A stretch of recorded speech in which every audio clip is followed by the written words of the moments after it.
के स्थूल रूप का ध्यान क्या है? ये चराचर जगत ये भी भगवान का ही एक स्वरूप है।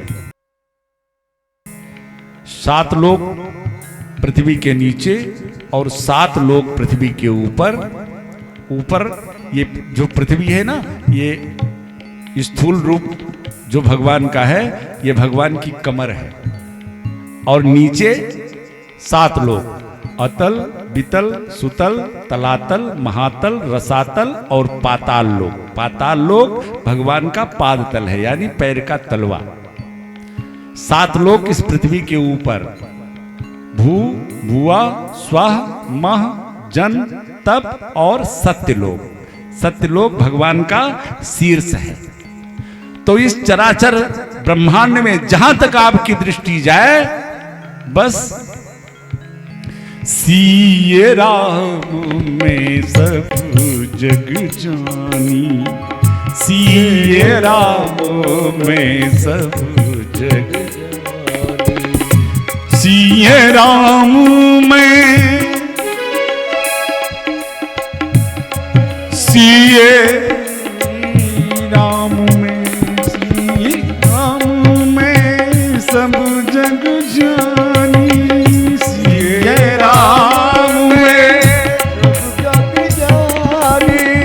करहु प्रणाम, करहु प्रणाम, जोरी जुग पानी, करहु प्रणाम, जोरी जुग पानी, जोरी जुग पानी।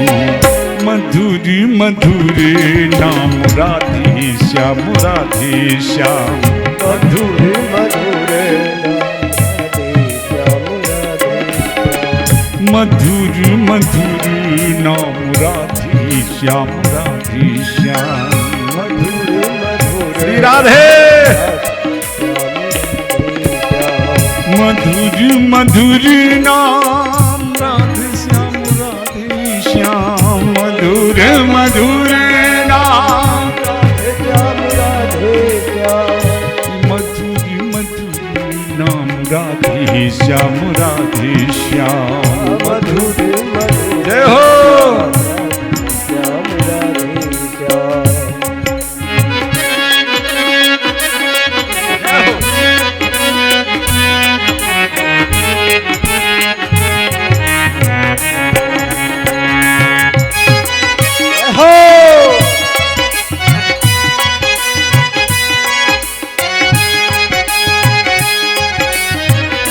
चलो जी, महाराज परीक्षित ने भगवान श्री सुखदेव जी महाराज से कहा, सरकार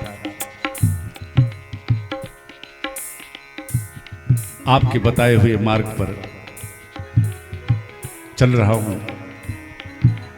सरकार, मैं ये जानना चाहता हूं कि भगवान इस विशाल बपू की रचना कैसे करते हैं, इस ब्रह्मांड की रचना कैसे करते हैं, ये अपनी लीला वो किस तरह से संपन्न करते हैं। तब श्री सुखदेव जी महाराज परीक्षित से कहते हैं, ठहरो, अब मुझे अपने भगवान का स्मरण करना पड़ेगा, मंगलाचरण करें।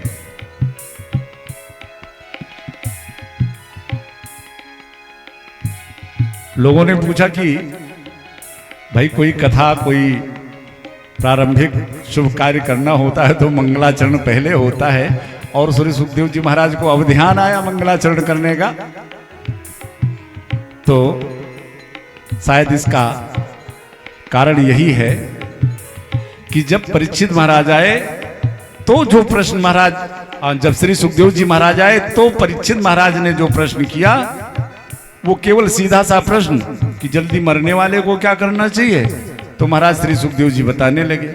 लेकिन अब परीक्षित महाराज ने भगवान के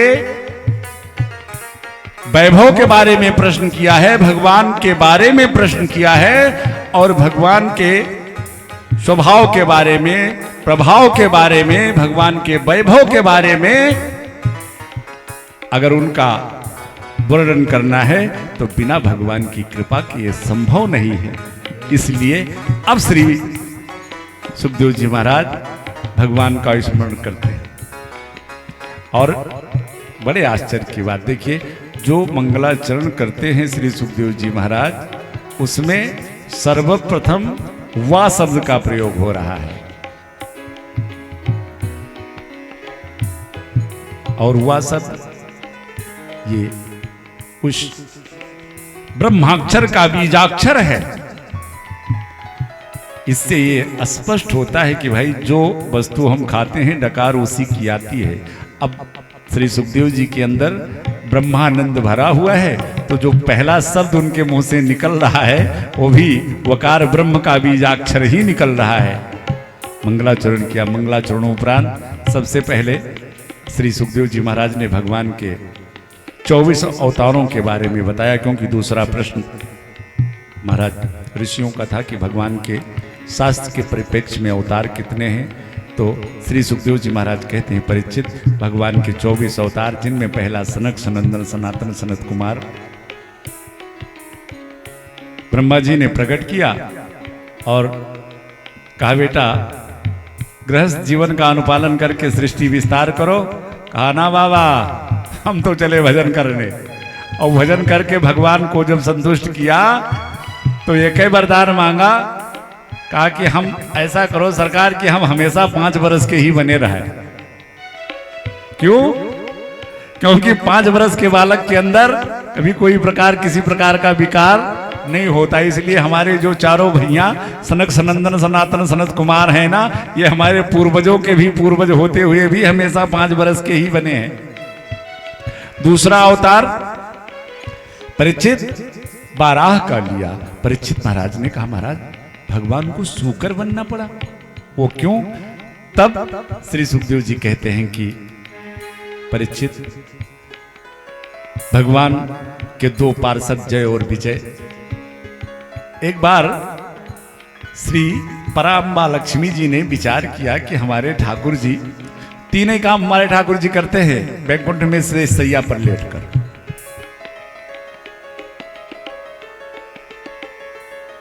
हमेशा सोते ही रहते हैं। एक बार आंख खोला और थोड़ा सा मुस्कुराए और फिर आंख बंद कर लिया। इतने काम उनका है। आंख खोला, सृष्टि सारे ब्रह्मांड की रचना हो गई। मुस्कुराए, पालन हो गया, और आंख बंद किया, फिर संहरण हो गया। इतने काम है उनका। लक्ष्मी जी ने विचार किया कि ये हमेशा सोते ही रहते हैं और हम इतने कोमल हाथों से इनका चरण स्पंदन करते हैं, फिर भी कभी कभी ये चौंक जाते हैं। हमारा भी इनको हाथ कठोर लगता है, इतने कोमल इतने नाजुक हैं। अब लक्ष्मी जी कितनी नाजुक हैं, कितनी कोमल हैं, आप कल्पना करो। लक्ष्मी जी का आसन क्या है? कमल। अब स्वाभाविक है कि जो कमल से भी कोमल होगा वही तो कमल पर विराजमान हो सकता है। हाँ? तो अब ये प्रमाणित है कि कमल से कोमल कमला कहा जाता है लक्ष्मी को। तो कमल से कोमल कमला और कमला से कोमल कमला के कर कमल। हाँ? अब भाई हम सभी के शरीर में सबसे कोमल हमारे हाथ होते हैं ना, पैर कठोर होता है। हाँ? तो कमल से कोमल कमला, कमला से कोमल कमला के कर कमल, और ऐसे कर कमलों से हमारी श्री पराम्बा लक्ष्मी जी भगवान का चरण स्पंदन करती हैं तो कहीं कहीं चौंक जाते हैं कि बड़ा तेज लग गया। माता लक्ष्मी को एक बार चिंता हुई कि अगर कहीं बैकुंठ के ऊपर कोई राक्षस चढ़ाई कर दे तो भला ये लड़ाई लड़ने लायक तो है ही नहीं है। भगवान समझ गए, बुलाया जय विजय को। अरे भाई जय विजय, अरे दौड़कर सरकार आदेश। कहा ये केवल कहते कहते हो कि जो हम कहेंगे उसको मानोगे भी? अरे सरकार आप आदेश करो, हम आपके दासानुदास, आपके सेवक, आप आज्ञा करो, हम तुरंत तत्पर हैं वो कार्य करने के लिए। तो कहा भाई थोड़ा पीठ में हमारे खुजली हो रही, जरा तुम दोनों गदा उठाओ और जरा 1000-1500 गदा लगाओ मेरी पीठ में। तो दोनों ने विचार किया, लगता है कोई अपराध बन गया क्या, गदा फेंक दिया, जाके चरणों में गिर गए। सरकार कौन सा अपराध मेरे से बन गया? तुम मेरे सेवक हो, क्या मेरी आज्ञा का पालन नहीं करोगे? जय विजय ने कहा सरकार ऐसी आज्ञा का पालन तो हम नहीं कर पाएंगे। लेकिन विचार कीजिए वो भगवान कैसा कि जो अपनी हर आज्ञा का पालन करवा न ले। कहा ठीक है जाओ। बस अपनी योग माया को आवाहित किया। योग माया आई, उनको बता दिया कि जाओ मेरे 4 स्नेहिल ब्राह्मण सनक सनंदन सनातन सनत कुमार हिमालय में तपस्या कर रहे हैं और तुम मेरा एक परिक्रमा लगा करके और जाकर के उनकी परिक्रमा करके चली आओ। और चारों भैया हिमालय में बैठे साधन में ध्यान में मगन थे। योग माया भगवान की परिक्रमा करके और जब सनक सनंदन सनातन कुमार की परिक्रमा करने लगी तो चारों ऋषियों को ब्रह्मगंध आई। अचानक याद आ गया भगवान की बहुत दिन हो गया हम सभी बैकुंठ नहीं गए ठाकुर जी का दर्शन करने। आहा, चारों भैया पहुंच गए बैकुंठ और जब बैकुंठ के अंदर प्रवेश करने लगे तो जय विजय दोनों खड़े थे फाटक पर। रोक दिया, फिर जाने लगे, फिर मना कर दिया। तीसरी बार तो चारों भाइयों ने श्राप ही दे दिया कि जाओ, हम भक्तों को भगवान से मिलने की तुम बाधक बन रहे हो बैकुंठ के फाटक पर रह करके, और एक भक्त को भगवान से मिलने के लिए तुम मना कर रहे हो। इसलिए साप देता हूं कि 3 जन्म तुम्हारा राक्षस का होगा। और ये कौतूहल सुनकर के ठाकुर जी आ गए। जय विजय रोने लगे। कहा था भैया गदा मांग, अब वो बात मान लिए होते तो काहे को ये करना पड़ता। अब चलो, अब देखते हैं कि तुम हमसे लड़ते हो कि नहीं लड़ते हो।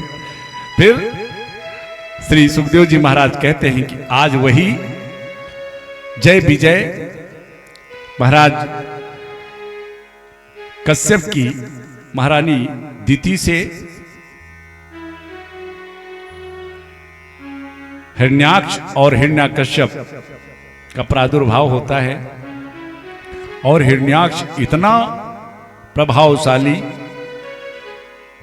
हिरण्याकश्यप तो तपस्या करने चला गया और हिरण्याक्ष के जन्म लेते ही महाराज भागवत में वर्णन है कि वो धरती पर खड़ा हुआ तो उसका किरीट मुकुट आकाश में लहराने लगा। छोटा भाई तपस्या करने चला गया, बड़ा भाई हिरण्याकश्यप कहा भैया तुम जाओ, मैं जरा दिग्विजय करने जा रहा हूं। और इतना प्रभावी, इतना बलशाली है कि जिस लोक में जाता है वहां के देवता पहले ही वो लोक खाली करके भाग जाते हैं। कहीं इसको लड़ने के लिए कोई मिला ही नहीं। पहुंच गया समुद्र के पास, अरे भैया वरुण देवता, वरुण लोक पहुंचा, अरे भैया वरुण कम से कम तू ही आ जा, हाथों में बड़ी खुजली हो रही, कोई लड़ने वाला मिला नहीं। वरुण देवता ने हाथ जोड़ा, महाराज अब बुढ़ापा आ गया है, अब मैं क्या लड़ूं आपसे, नहीं लड़ सकता। अच्छा, और इधर पृथ्वी सृष्टि का लय हो चुका था, पृथ्वी जल में डूब गई थी। श्री नारद जी महाराज जो जब सृष्टि का पतन होता है, सृष्टि लय हो जाती है, तो जो हमारे प्रमुख जीव होते हैं, जो आध्यात्मिक जीव होते हैं, ये हमेशा आकाश मंडल में विचरण करते रहते हैं। जब पृथ्वी जल में डूब गई तो सारे देवता लोग पहुंचे ब्रह्मा जी के पास। महाराज पृथ्वी तो जल में डूब गई है। ब्रह्मा जी ने कहा ठहरो, मैं जरा प्रभु का ध्यान कर लूं। भगवान का ध्यान कर रहे थे, इतने में ही ब्रह्मा जी की को एक छींक आई और उस छींक के आते ही ब्रह्मा जी के नासिका छिद्र से एक छोटे से सूकर बालक का प्रकट हुआ और देखते ही देखते वो विशाल बाराह के रूप में प्रकट हो गया। बोलो बाराह भगवान की। और छलांग लगा दिया जल में, समुद्र में, देवी पृथ्वी को बाहर निकालने के लिए। इधर हिरण्याक्ष आकाश मार्ग से जा रहा था, सामने से नारद जी आ रहे थे। अब नारद जी को देखा तो पकड़ लिया, ए बाबा एक बात बताओ, ये खाली मीणा ही बजाना आता है कि कुछ लड़ना भिड़ना भी आता है? नारद जी ने सोचा अच्छे फंसे। नारद जी ने कहा भाई लड़ना भिड़ना तो नहीं आता, लेकिन लड़ाना भिड़ाना जरूर आता है।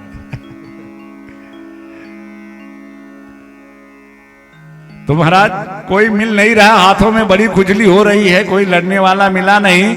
नारद जी ने कहा एक काम करो, अभी अभी एक सूकर जल में प्रविष्ट हुआ है पृथ्वी को बाहर लाने के लिए, जाओ ऐसी खुजली मिटाएगा कि जीवन में फिर कभी खुजली नहीं होगी। हिरण्याक्ष जाने लगा पर नारद जी से एक प्रश्न कर लिया। नारद जी एक बात बताओ कि तुम किसका भजन करते हो? बोले अपने हरि नारायण का भजन करता हूं। कहा तो एक बात बताओ कि मैं बड़ा हूं कि नारायण? नारद जी को फंसा। अगर कहूं नारायण बड़े हैं तो ये जाने नहीं देगा, इसको बोलूं कैसे? पर हमारे जो संत होते हैं ना, ये अर्थ धरण कर देते हैं, अर्थ को पलट देते हैं। नारद जी ने कहा आप बड़े हो, आप बड़े हैं। हिरण्याक्ष तो खुश हो गया, वो भाग पड़ा जल की तरफ उस शूकर बालक से युद्ध करने के लिए। और इधर देवताओं ने नारद जी को घेर लिया। कहा अरे बाबा, मौत सामने देखी तो झूठ बोल गए। कहा झूठ क्या बोला? कहा अभी हिरण्याक्ष ने पूछा हरि बड़े कि मैं, तो आपने कहा आप बड़े। तो कहा भैया ये तुम्हारे समझ की फेर है, मैंने उस दुष्ट राक्षस हिरण्याक्ष को थोड़ी कहा है बड़ा है। फिर महाराज कहा तो आपने कि आप बड़े हैं। कहा देखो, झूठ बराबर सांच बराबर तप नहीं कि झूठ बराबर पाप, और जाके हृदय सांच है ताके हृदय।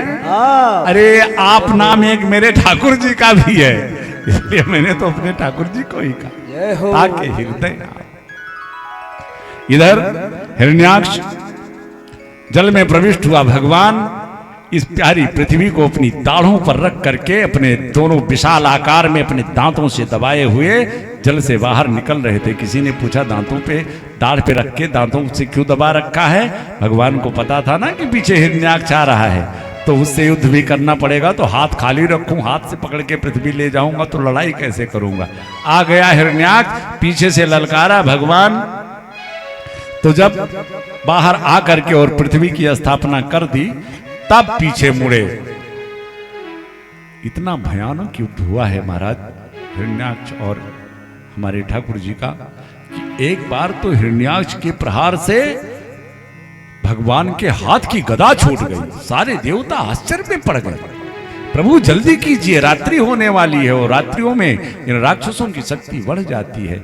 हमारे प्रभु मुस्कुराए, अब मेरी भी शक्ति पर तुम्हें आश्चर्य हो रहा है क्या?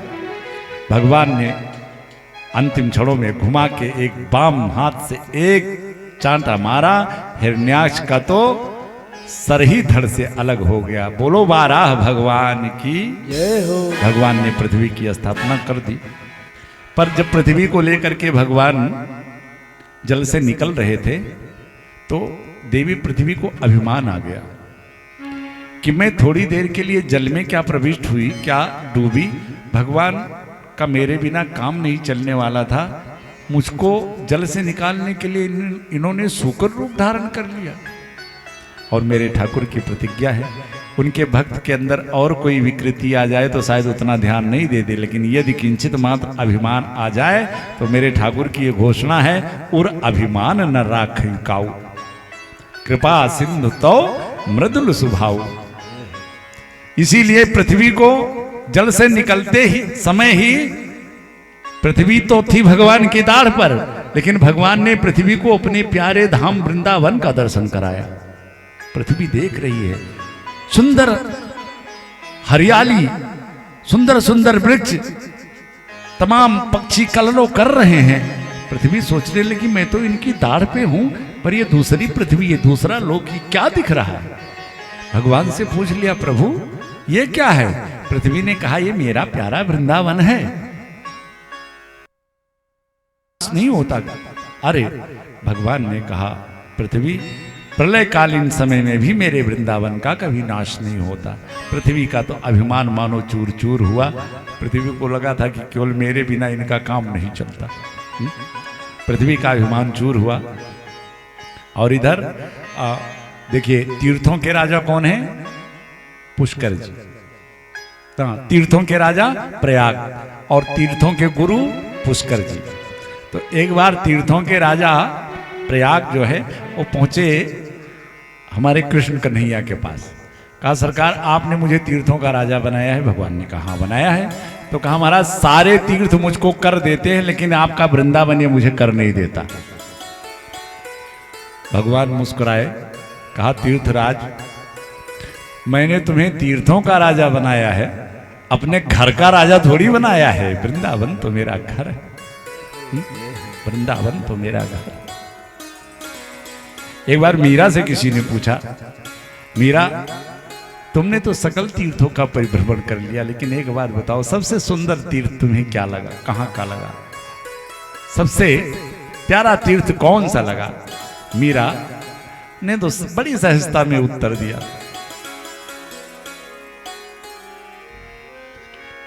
लगत वृंदावनी को आली मोहे, लगत वृंदावनी को आली मोहे, लगत वृंदावनी को आली मोहे, लगत वृंदावन। बहुत तीर्थों, समस्त तीर्थों का परिभ्रमण किया, लेकिन जैसा वृंदावन मुझे लगा वैसा कहीं किसी तीर्थ में मुझे सुख नहीं मिला। नी नी नी धाम गाम गा रे सा, नी नी नी धाम गाम गा रे सा। अच्छा, क्यों वृंदावन तुम्हें इतना प्यारा क्यों है मीरा?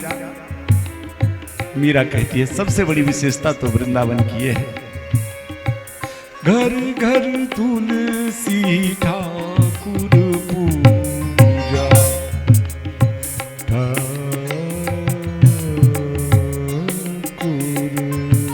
पूजा, घर घर तुलसी ठाकुर पूजा, घर घर तुलसी ठाकुर पूजा, दर्शन गोविंद जी को आली मोहे, लगत वृंदावन को आली मोहे, लगत वृंदावन को आली मोहे, लगत वृंदावन को।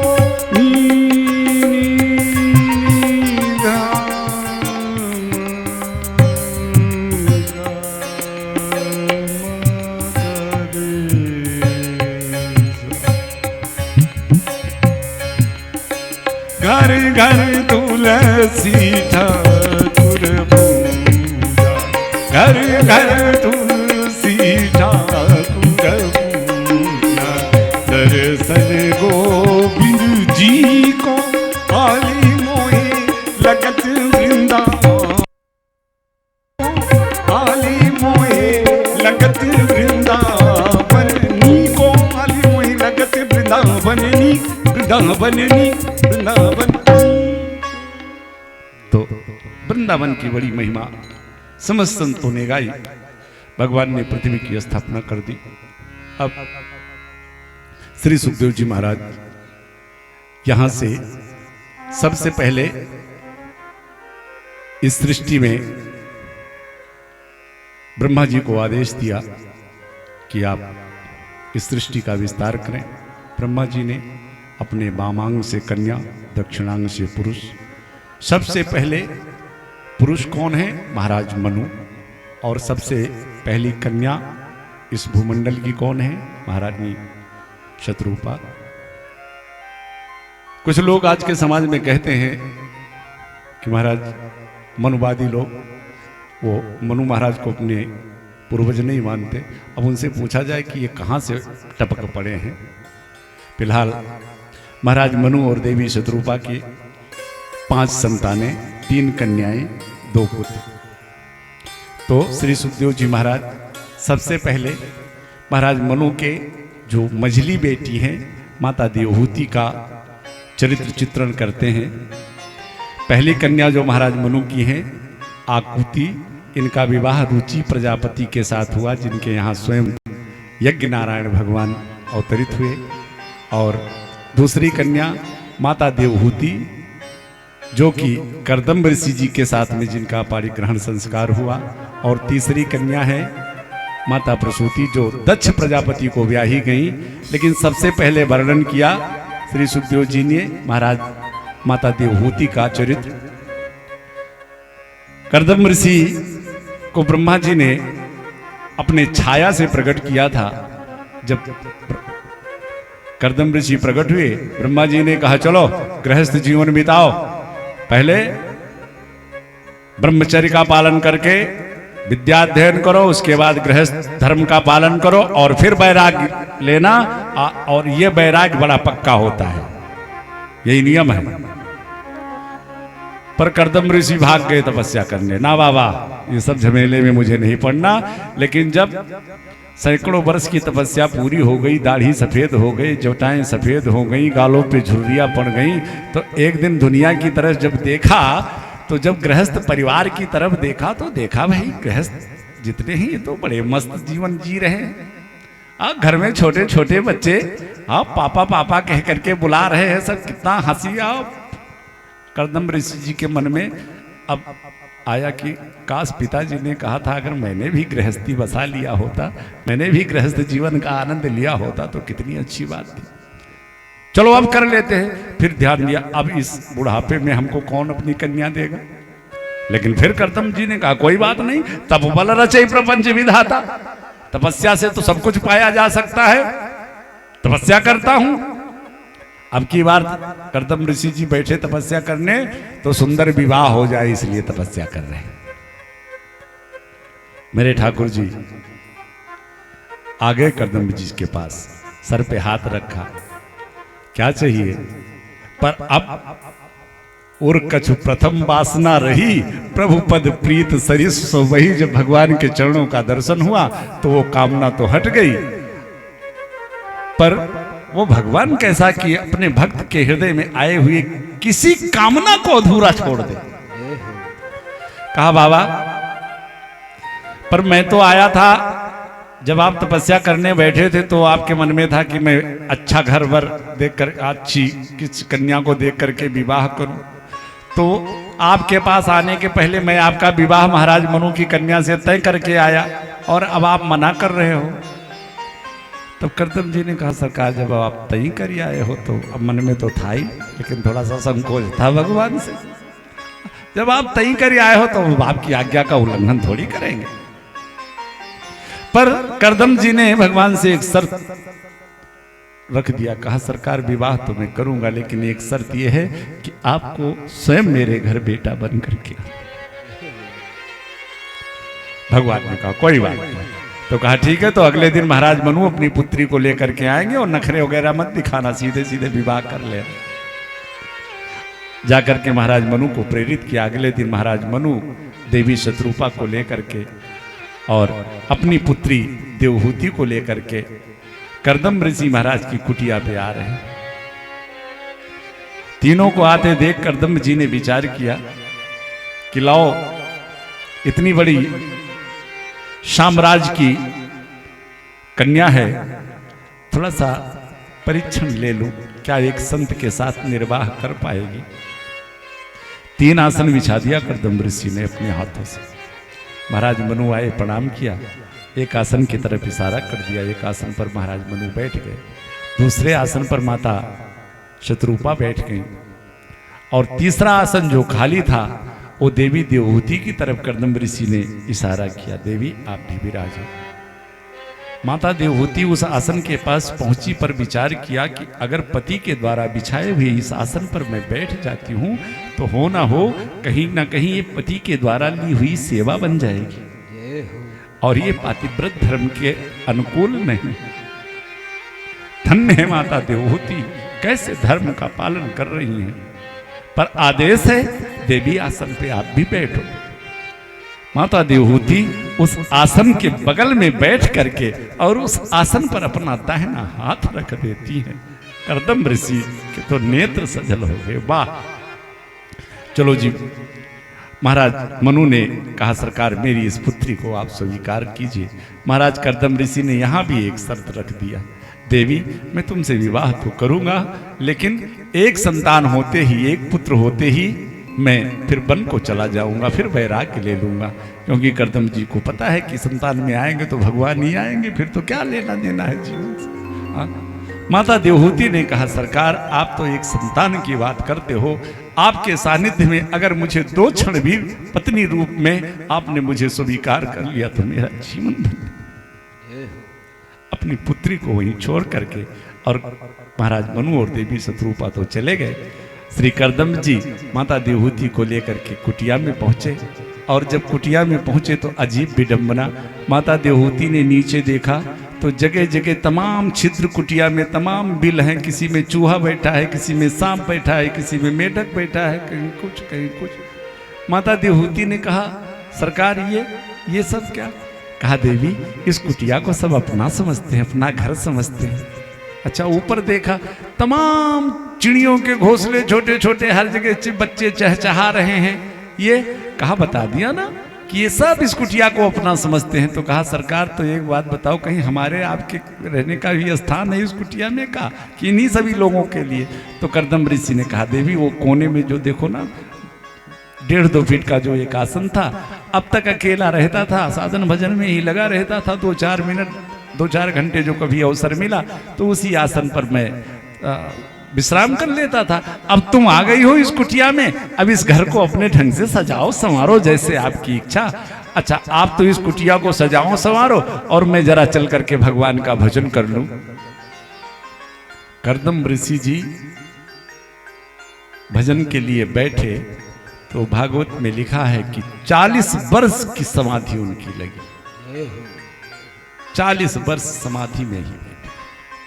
इधर माता देवहूति ने उस कुटिया के बाहर सरोवर की तरफ देखा तो देखा पास में जो सरोवर है शेर बकरी गाय सब एक घाट पे पानी पी रहे हैं। यहाँ कुटिया में मेढक चूहा सांप सब एक साथ प्रेम से रह रहे हैं। धन्य है करदम ऋषि कि उनके तप के प्रभाव से उस क्षेत्र की हिंसा ही समाप्त हो गई। माता देवहूति दैनिक अपनी उनका नियम है, पति देव तो समाधि में बैठे हैं, तौलिया भिगो करके शरीर पोंछ देती हैं, बाल संवार देती हैं और कभी सूखे पत्ते खा लिया, कभी कंदमूल फल इत्यादि खा लिया। 40 वर्ष बीत गए। 40 वर्षों से प्रतीक्षा चल रही है कि कोई बात नहीं, जिस दिन मेरे स्वामी की समाधि खुलेगी उस दिन से अपना गृहस्थी में प्रारंभ करूं। 40 वर्ष बीत गए, चेहरे पे झुर्रियां पड़ गई, बालों की लटें बन गई। चक्रवर्ती नरेश की राजकुमारी थी।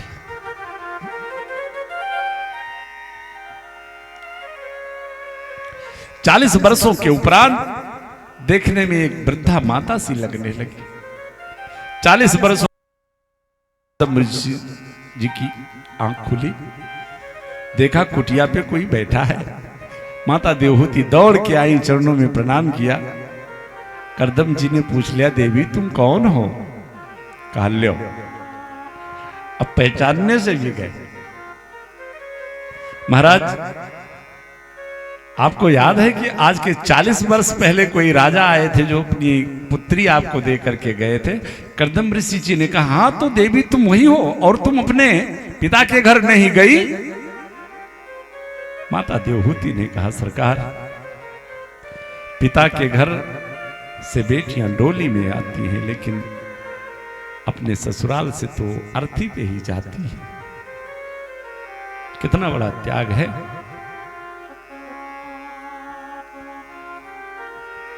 करदम ऋषि जी का हृदय करुणा से भर गया। माता देवहूति का हाथ पकड़ा और जो सामने सरोवर था उसमें दोनों गए, डुबकी लगाई तो 16 वर्ष की माता देवहूति और 21 वर्ष के श्री करदम जी। ये है तपस्या का प्रभाव। और ऐसा एक विमान प्रस्तुत किया अपने तप बल के प्रभाव से। उस विमान में बैठ करके महाराज सैकड़ों वर्ष तक महाराज करदम ने माता देवहूति को वो सुख प्रदान किया जो माता देवहूति अपने पिता के घर कभी सपने में भी नहीं सोचा था। यह है एक संत के तपस्या का प्रभाव। एक बेटा होगा तो घर गृहस्थी में छोड़ दूंगा, बेटा तो हुआ नहीं, बेटियां हो गई 9। कला, अनसुईया, अरुंधति की पुत्रियां हैं। कला का विवाह हुआ मरीच ऋषि के साथ। अनुसुईया का विवाह, कौन ऐसा है कि जो देवी अनुसुईया को नहीं जानता, अत्रि मुनि के साथ जिनका विवाह होता है। अरुंधति महाराज वशिष्ठ की पत्नी बनती है। 9 पुत्रियां हो गई। एक दिन करदम जी ने कहा, देवी ऐसा है कि मैंने कहा था एक संतान होगी तो मैं वैराग्य धारण कर लूंगा, अब तुमको बेटा तो हो नहीं रहा है। माता देवहूति ने कहा, सरकार तो ये कन्याएं हैं, जब ये विवाहित होकर के अपने घर चली जाएंगी, बेटा नहीं रहेगा तो बुढ़ापे में मेरा कौन अवलंब होगा। अब की बार स्वयं नारायण महाराज करदम और माता देवहूति के यहाँ कपिल भगवान के रूप में उनका अवतार होता है। बोलो कपिल भगवान की जय हो। भगवान के अवतार होते ही करदम ऋषि जी ने स्तवन किया, भगवान को प्रणाम किया और वो वन को जाने लगे। इतने में ब्रह्मा जी अपने 9 पुत्रों को साथ साथ लेकर के आए। तो 9 पुत्रियों का विवाह करदम जी ने एक साथ कर दिया। पुत्रियों को विवाहित करके स्वयं वन को चले गए। और इधर आज माता देवहूति ने कपिल भगवान को स्नान कराया, सुंदर वस्त्र धारण कराए और बढ़िया श्रृंगार करके सोनी के चौकी पर बिठा दिया और स्वयं सामने हाथ जोड़ करके बैठ गई। प्रभु अब तो आप मुझे उपदेश करो। भगवान कह रहे हैं, माँ मैं बेटा बन करके आया हूं, ये क्या कर रही हो, उल्टी गंगा बहा रही हो। नहीं सरकार, मुझे पता है कि आप कौन हो। फिर बड़ा सुंदर उपदेश श्री कपिल भगवान माता देवहूति से करते हैं। विभूति योग का वर्ण या उसके उपरांत एक दान धर्म के ऊपर बड़ी सुंदर चर्चा करी श्री कपिल भगवान ने। विभूति योग में एक बड़ा सुंदर चर्चा करते हैं श्री कपिल भगवान। कहते हैं, मां अहम सर्वेषु भूतेषु भूतात्माओं स्थिता सदा। बड़ा सुंदर चित्रण है, चूंकि समय अभाव है, लेकिन अभी थोड़ा सा समय में आप सभी का और लूंगा। बड़ी सुंदर चर्चा है। सिए राम में सब जग जानी, निज प्रभु में देखई जगत कहिसन करई विरोध। आज इसी को हमारे श्री कपिल भगवान बिल्कुल स्पष्ट शब्दों में कह रहे हैं, मैया अहम सर्वेषु भूतेषु भूतात्माओं स्थिता सदा तम वज्ञाय माम मर्त्या कुरते चा विडम्बनम। कपिल भगवान कहते हैं, मैया कण कण में रहने वाले मुझ परमात्मा को जिसने जीव के चराचर जगत के जीवों में नहीं देखा, उसकी मूर्ति पूजा में भी मैं नहीं हूं।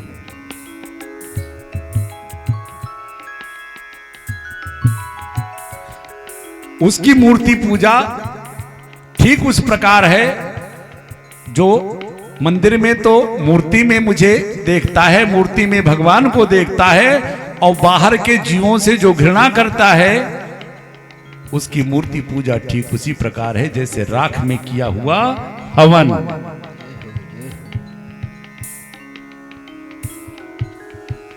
अच्छा विचार कीजिए, एक उदाहरण से समझिए। मंदिर किसने बनाया? हम ही लोगों में से मिल करके हम ही लोगों ने मंदिर बनवाया। मंदिर के अंदर जो भगवान बैठे हैं वो मूर्ति हम ही लोगों में से किसी ने चित्रकारी करके बढ़िया भगवान की मूर्ति बनाई। एक बात और बताऊं आपको, एक बार एक मूर्तिकार था, वो भगवान की मूर्ति की विग्रह तैयार कर रहा था। एक महात्मा जी बगल से निकले, उसकी कला पे बड़े प्रभावित हुए और उसने महात्मा ने उस मूर्तिकार से कहा, भाई मूर्तिकार गजब के हो तुम कि इस पत्थर में तुम पत्थर से भगवान को बना देते हो। उसने हाथ जोड़ लिया, महाराज आपकी दृष्टि कहां है? मैं कौन होता हूं भगवान को बनाने वाला? मैं कौन होता हूं भगवान को बनाने वाला? ये तो इस पत्थर की शिला में भगवान तो पहले से ही है।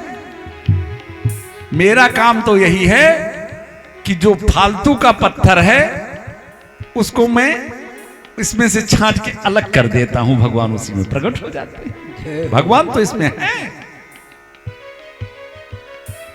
तो मूर्ति बनाने वाले भी हम ही लोगों में से, मंदिर बनाने वालों में भी हम ही लोगों में से, और मूर्ति के अंदर जो प्राण प्रतिष्ठा करवाई हम ही लोग वैदिक विद्वान आकर के और उस मूर्ति में प्राण प्रतिष्ठा करवाते हैं। अब हम ही ने मंदिर बनाया, हम ही ने मूर्ति बनाई, हम ही ने प्राण प्रतिष्ठा कराई और फिर हम ही उनको भगवान मान करके पूजा भी कर रहे हैं। अच्छी बात है। अब विचार करो, मैंने कहा ना ये चराचर जगत, चराचर ब्रह्मांड भी भगवान का एक विशाल बपू है। ये ब्रह्मांड भगवान के द्वारा बनाया हुआ मंदिर है और इस मंदिर रूप में ये जो चलती फिरती मूर्तियां डोल रही हैं, इनको किसने बनाया? भगवान ने ही तो बनाया। चलती फिरती मूर्तियां मतलब सभी प्रकार के जीव जितने हैं। अच्छा, इसके अंदर जो प्राण प्रतिष्ठा हुई है उसको कौन किया? वो भी तो भगवान ने किया ना। अब विचार करो कि अपने द्वारा बनाए हुए मंदिर में, अपने द्वारा बनाए हुए भगवान की मूर्ति को, अपने द्वारा प्रतिष्ठित मूर्ति को हम भगवान मान करके पूजा करें और भगवान के द्वारा बनाई हुई मंदिर और उसमें प्रतिष्ठित जो मूर्तियां हैं उनके अंदर जो प्राण प्रतिष्ठा है, अगर उन जीवों से, उन मूर्तियों से हम घृणा करें तो क्या ये न्याय संगत है? नहीं है। इसीलिए कपिल भगवान कहते हैं, मैया अहम सर्वेषु भूतेषु भूतात्माओं स्थिता सदा तम वज्ञाय माम मर्त्या कुरुते चापिडम्बनम। दान धर्म पे बड़ी सुंदर शिक्षा दिया श्री कपिल भगवान ने। कहा, मां अहम सर्वेषु भूतेषु भूतात्मानं कृतालयम् अहर्ये तानुमानाभ्याम मैत्र्याभिन्नेन चक्षुषा। मां, इस संसार में आने के बाद देखिए दान भी करना बहुत जरूरी हो पाता है, क्योंकि एन केन विद दीन है दान करई कल्याण। और यहां भगवान स्वयं कह रहे हैं, अहर्ये दान मानाभ्याम। इस संसार में आने के बाद में जिस व्यक्ति ने मुझे दान मान से मेरी पूजा नहीं की, मैया वो कितना भी सुंदर सत्कर्म कर ले और उस सत्कर्म के फलस्वरूप मुझे स्वर्ग की प्राप्ति हो जाए तो वहां उसे, अगर यहां उसने दान नहीं किया है तो वहां स्वर्ग में भी उसे भूखो रहना पड़ेगा। ये हो। और वास्तविकता है।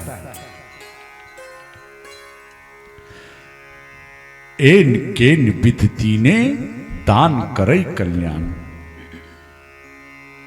धन की 4 गति बताई गई है। जो हम धन एकत्रित करते हैं, धन अर्जित करते हैं, उपाध्याय जी इसकी 4 गति बताई गई है। और सबसे उत्तम गति धन की क्या है? सो धन धन्य प्रथम गति जाकी। प्रथम गति क्या है?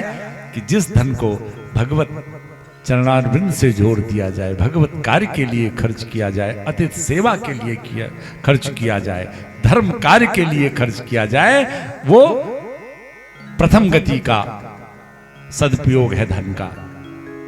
किसी ने एक बड़ा सुंदर भाव दिया कि धर्म के काम जो आए खजाना हो तो ऐसा हो। धर्म के काम जो आए खजाना हो तो ऐसा हो। धर्म के काम जो आए खजाना हो तो ऐसा हो। धर्म के काम जो आए खजाना हो तो ऐसा हो। और बड़े भगवान को आना दीवाना हो तो ऐसा हो, है ना अच्छी बात हो, कि बड़े भगवान को आना दीवाना हो तो ऐसा हो, बड़े भगवान। बहुत अच्छे, क्या बात।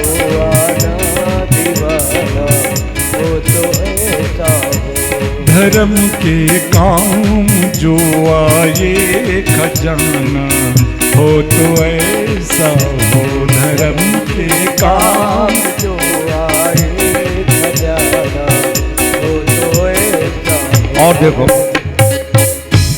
मजूरी पहले ही ले ली उतारा, बाद में प्रभु को मजूरी पहले ही ले ली उतारा, बाद में केवट को देखो, केवट को देखो, कहा जब तक चरण नहीं पखार लूंगा तब तक नैया में नहीं बिठाऊंगा। राम जी ने कहा भैया पखार लो। अब नैया में बिठाने के बदले ही तो चरण पखारा था, है ना। लेकिन जब नैया से हमारे ठाकुर जी उतरे तो केवट उतरी दंडवत की ना। राम जी ने सोचा अब लो, एक मजदूरी तो पहले ले लिया लेकिन अब ये प्रणाम कर रहा है, अब इसको और कुछ चाहिए।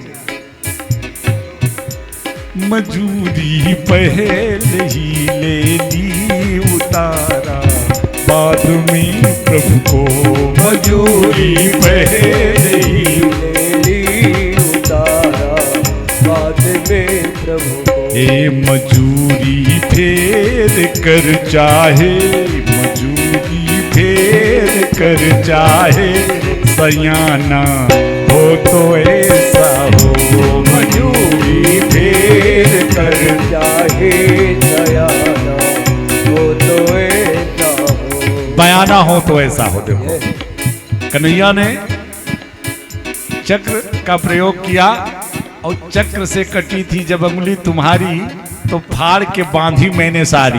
द्रौपदी ने अपने आंचल का पल्लू फाड़ के कन्हैया की अंगुली में लपेट दिया। हाँ?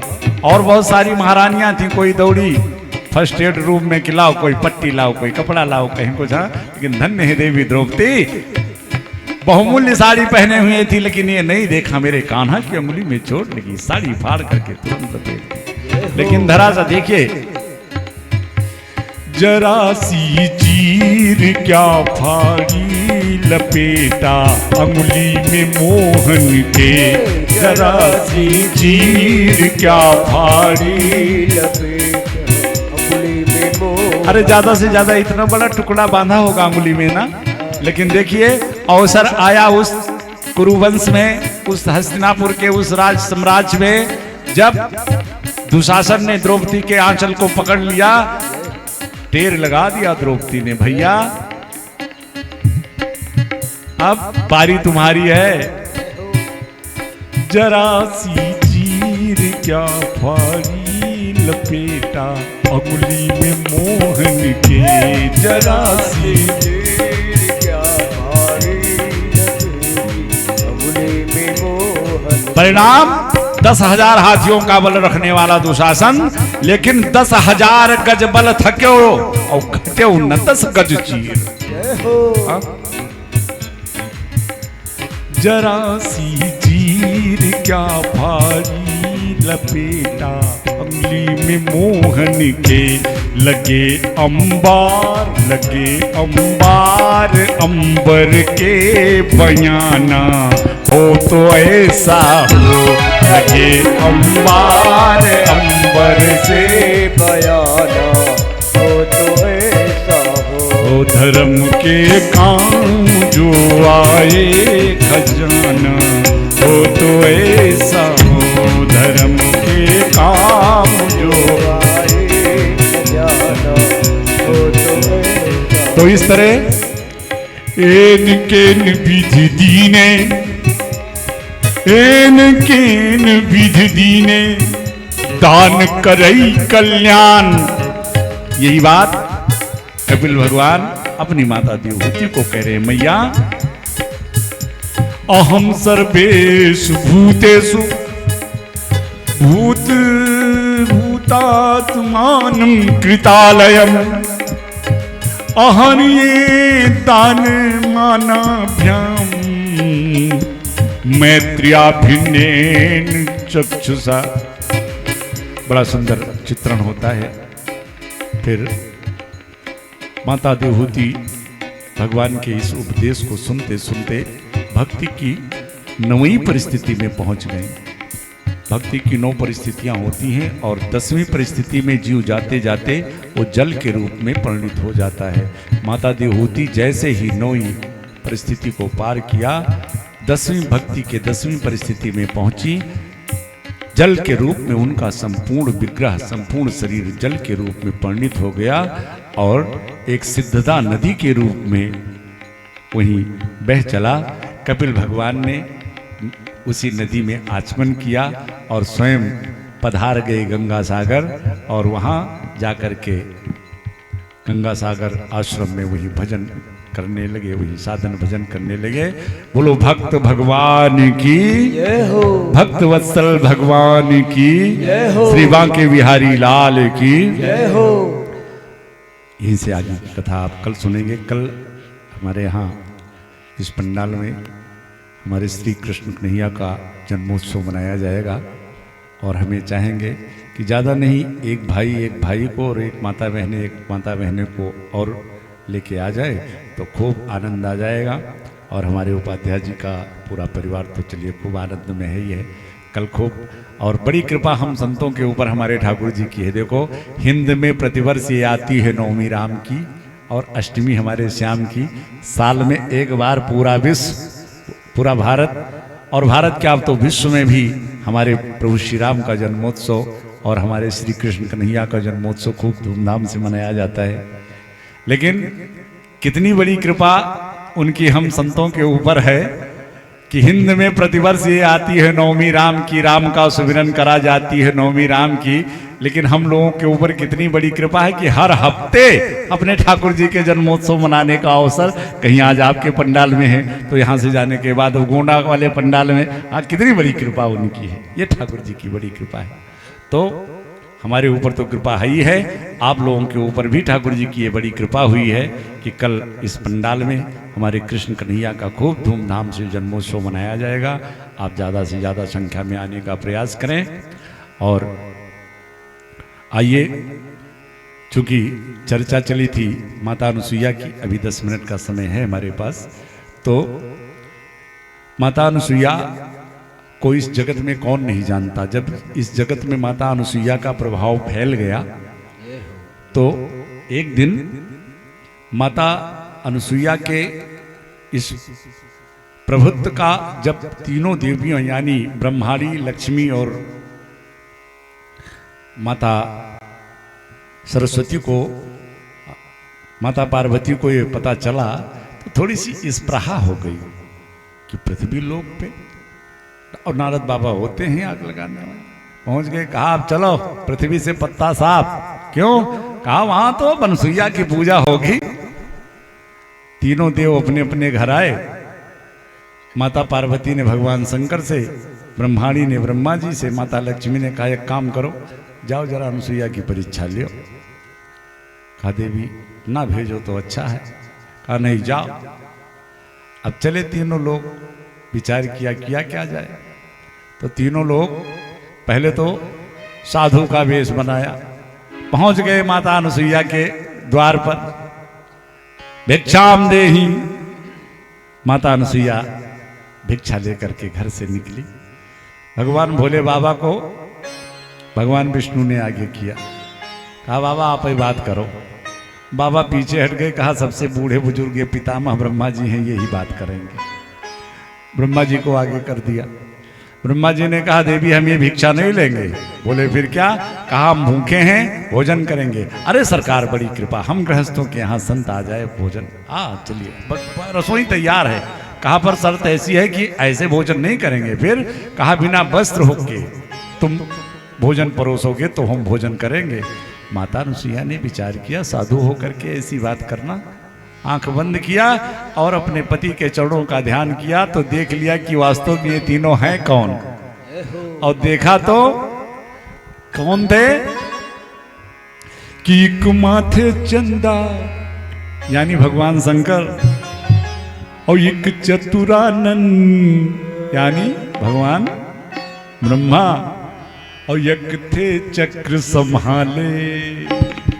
बड़े बन ठन करके आए थे साधु बन करके, लेकिन धन्य देवी अनुसुईया की दृष्टि से उनके पातिव्रत धर्म के प्रभाव से उनको ये अपने असली रूप में ही दिख रहे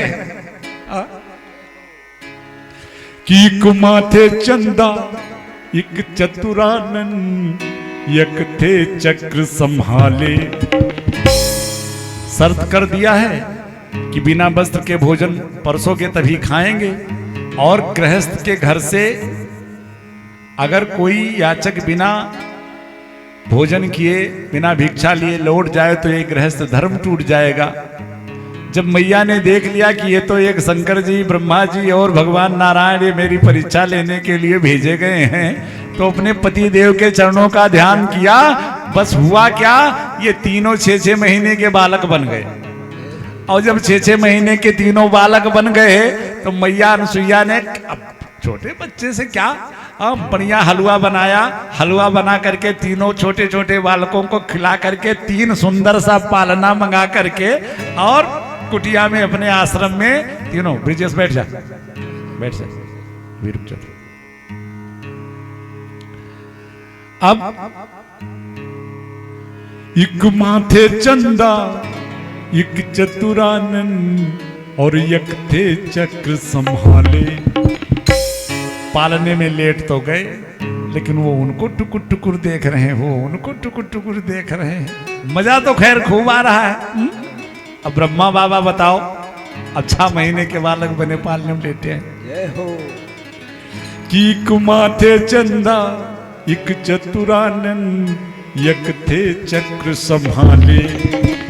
और हुई रात हो गया जगत जब निद्रा देवी के हवाले। सारा जगत सो रहा है, लेकिन हम इन 3 लोगों को नींद काहे को आवे। हर जगत पालने में जगत पालने वाले, जगत पालने में जगत पालने वाले, जगत पालने में जगत पालने वाले। एक माथे चंदा एक चतुरानंद एक थे चक्र संभाले। एक माथे चंदा एक चतुरानंद एक थे चक्र संभाले। हुई रात हो गया जगत निद्रा देवी के हवाले। तो जगत पालने में जगत पालने वाले, जगत पालने में जगत पालने वाले, जगत पालने में जगत पालने वाले।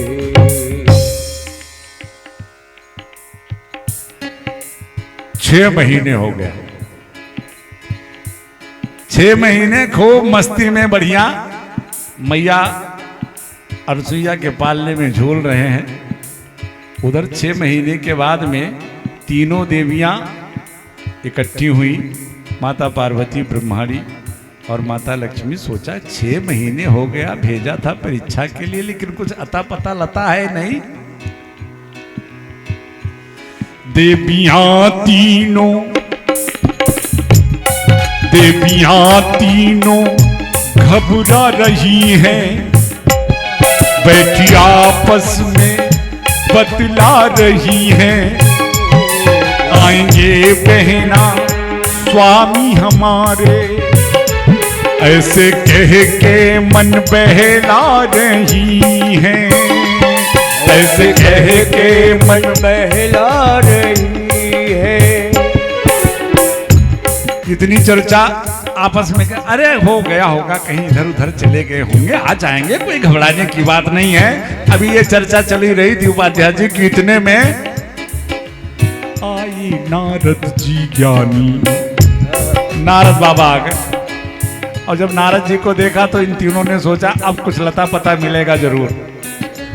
आई नारद जी ज्ञानी तीनों से बोले बानी, आई नारद जी ज्ञानी तीनों से बोले बाल, हे रचना रचाने वाले, सबको बचाने वाले, रचना रचाने वाले, सबको बचाने वाले, खुद फंस गए बचा ले। रचना रचाने वाले और सबको बचाने वाले आज खुद फंस गए बचा ले। जय हो। तीनों महारानियों ने पूछा क्या हुआ, तो कहा 6 महीने के बन करके आओ बस। जगत पालने में जगत पालने वाले, जगत पालने में जगत पालने वाले, जगत पालने में जगत। माता सती ने, माता पार्वती ने नारद से कहा महाराज कुछ समझ में बात आई नहीं, तो कहा नहीं बात समझ में आई तो ऐसे समझ लियो, बलमा तुम्हारे कि बलमा तुम्हारे, बलमा न जीते बलमा सती से हारे। भेजा था रसोईया के बल की परीक्षा के लिए, लेकिन कि बलमा तुम्हारे, बलमा न जीते बलमा सती से हारे। और उसका परिणाम जानते हो क्या हुआ? बोले क्या हुआ?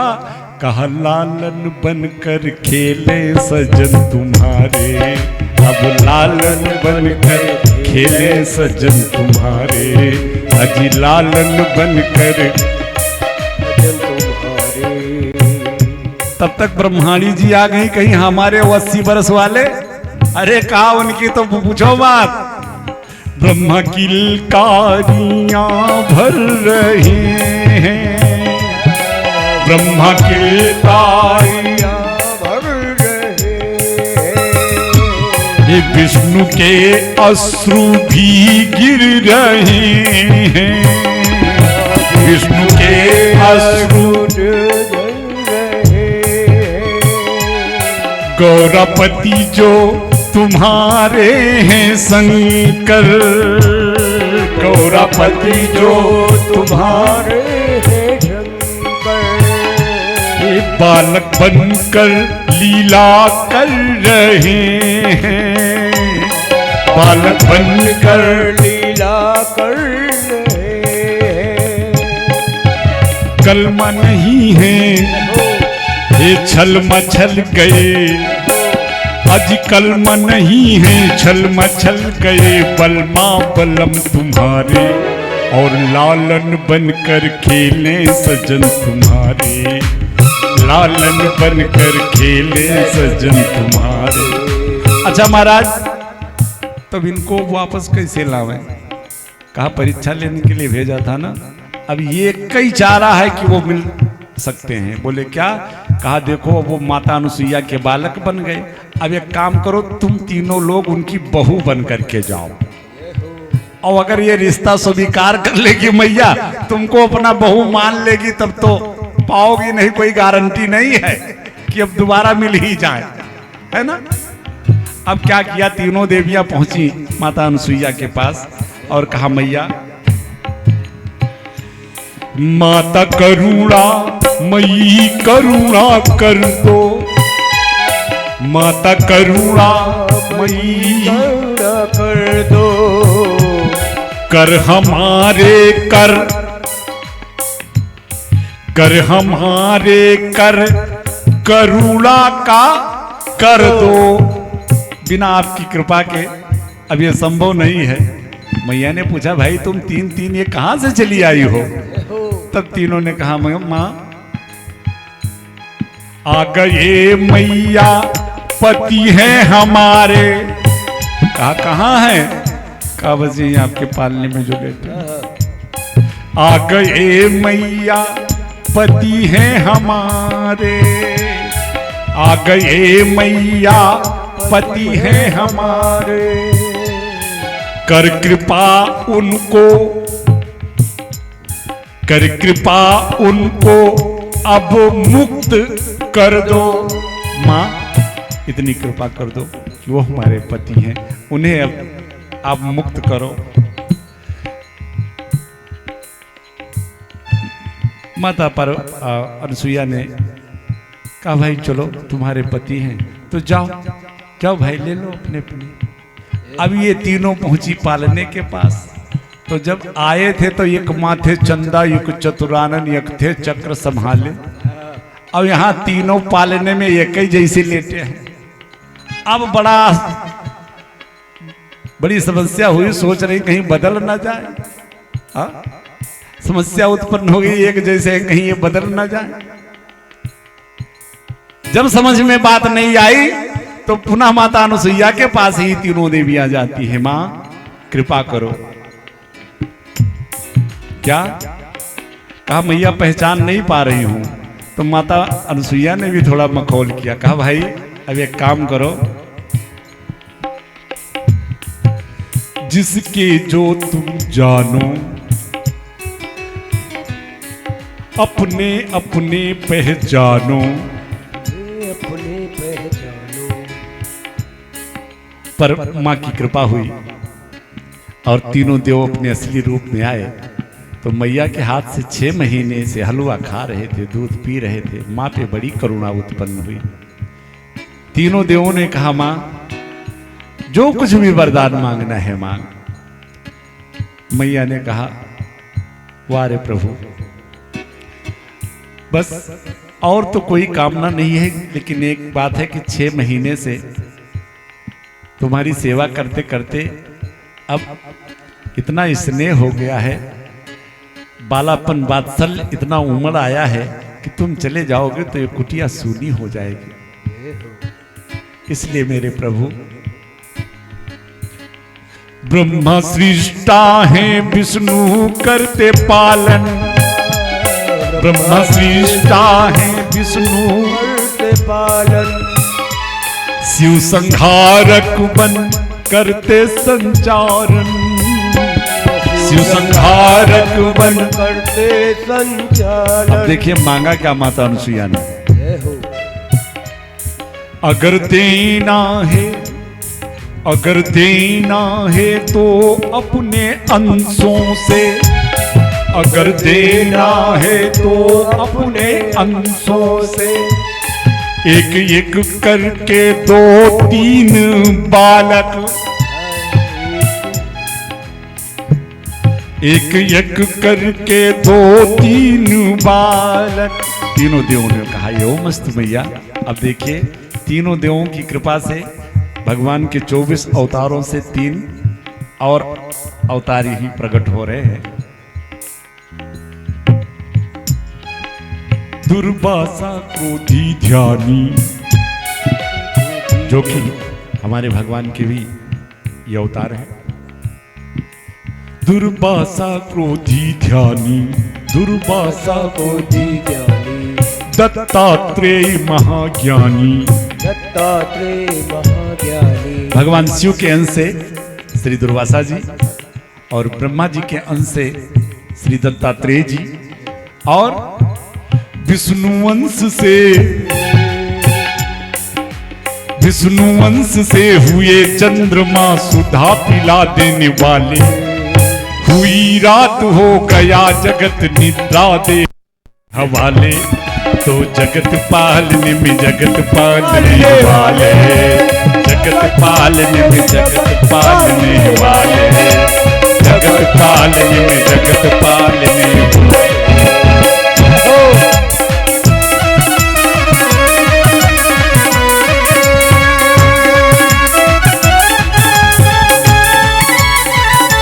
जय हो।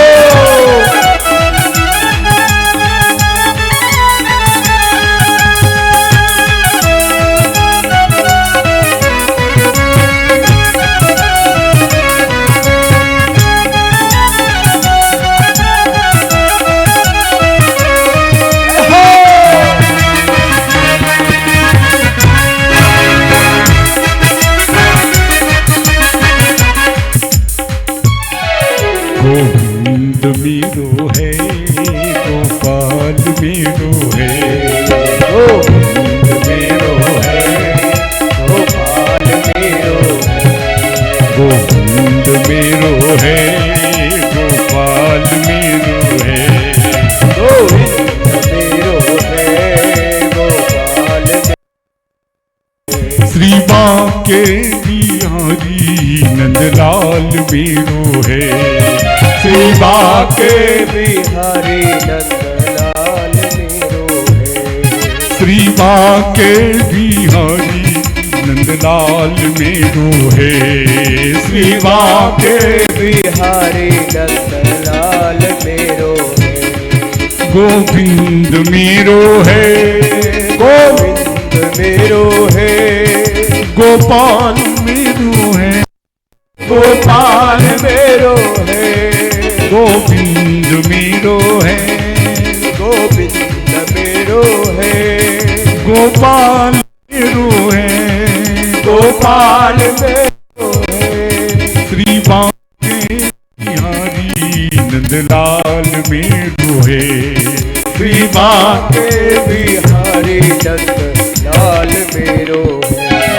गोविंद मेरो है, गोपाल मेरो है, गोविंद जय हो श्री राधे। गोविंद मेरो है, गोपाल मेरो है, गोविंद मेरो है, गोविंद मेरो है, गोविंद मेरो है। गोपाल मेरो है, गोपाल मेरो है। गोविंद मेरो है, गोविंद मेरो है। श्री बाके बिहारी नंदलाल मेरो है, श्री बाके बिहारी नंदलाल मेरो मेरो गोविंद मेरो है। गोपाल मेरो है। गोविंद मेरो है। गोपाल मेरो है। श्री बाके बिहारी नंदलाल मेरो